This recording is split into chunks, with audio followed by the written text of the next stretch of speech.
Money is not the only thing changing hands to usher in the Iran nuclear deal. Americans held prisoner, or depending on your point of view, hostage, are coming home from Iran. And some of theirs are going back the other direction. The families of Americans back home, of course, are ecstatic.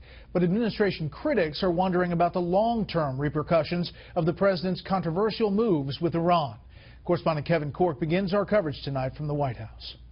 Not long after the once-held Americans touched down in Switzerland en route to Germany for medical treatment Sunday, half a world away, their freedom was being hailed by the Obama administration as a major diplomatic victory. We feel very comfortable that the United States of America held on to its principles, got its people home. 5 Americans were released over the weekend, including Washington Post journalist Jason Rezaian. 4 were part of the official swap with 7 Iranians, 6 of whom also had American citizenship. It came as the president was set to announce an end to major economic sanctions as part of the controversial Iran nuclear deal. This is a good day, because once again we're seeing what's possible with strong American diplomacy. But some worry the exchange has now put a price tag on every American abroad.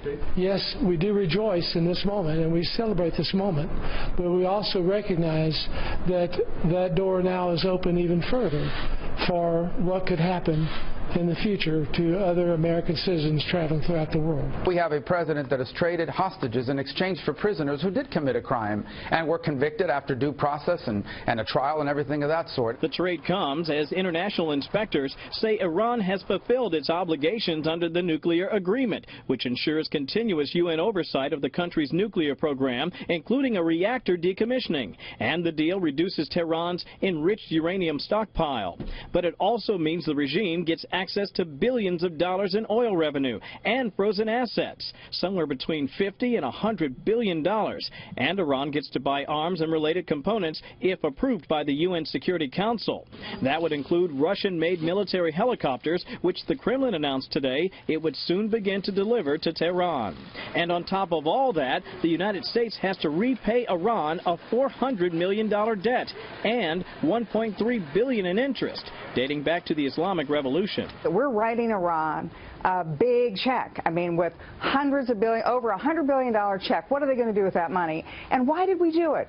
The administration has made a big bet with that money. A high-stakes gamble, say critics, with America's security interests. It just shows the American people, once again, that what I've been saying for the last week is true. This president lives in his own world. He lives in a fantasy land. Okay, I want to button up that number I gave you in the piece for just a second there, Brett. That $400 million was actually set aside in a trust that the Iranians hoped to use to buy U.S. military equipment back in 1979. But, of course, after the breakdown of diplomatic ties, that money was held up. So the U.S. has to give back that money, plus, as I pointed out in the piece, $1.3 billion on top of it. That's a deal, by the way, that Secretary Kerry called a fair settlement. Brett? Kevin Corke live on the North Lawn. Kevin, thank you.